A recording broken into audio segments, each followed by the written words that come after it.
I really thought na pag pumasa ka na sa bar exam at naging abogado ka na, mas maalam ka na sa batas, mas malawak na yung pag-unawa, yung critical thinking mo mas level up na. Pero ano nangyari dito kay Conti, te?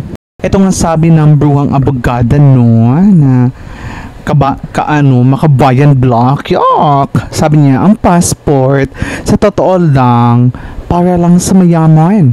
Kasi kakailangan mo lang ang passport kapag pupunta ka sa ibang bansa. Karamihan sa mga biktima, walang ganyan. Kasi may passport ako pero hindi naman ako mayaman. Yung passport ko, walang tatak.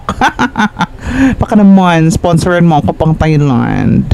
Higit sa lahat, ano pa yung ginagawa ng mga OFW natin? Nagpapakasarap, nagbabakasyon lamang. Hala! Yung iba nga dyan, napudpud na yung mga kuko sa kakakudkod, kakalinis ng inidoro. Yung iba dyan, sinasaktan ng mga amo. Tapos tingin mo mayaman? So, anong ginagawa nila dyan sa ibang bansa? At nakapunta ka na ibang bansa, diba? So, mayaman ka rin pala. Saan galing pera? Pengi.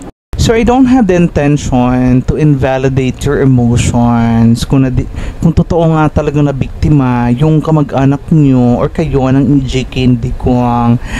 Pero lang, kasi sa mga addict, choice kasi nila maging addict Choice nilang gumamit, choice nila magbenta.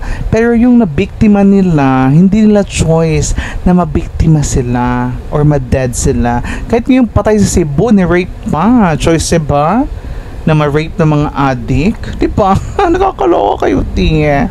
Tsaka, kailangan talaga ma-verify if legit ba talaga yung mga tao na nalagay-lagay nyo dyan. Ito makabayan block kasi nagtatanim ng EJK.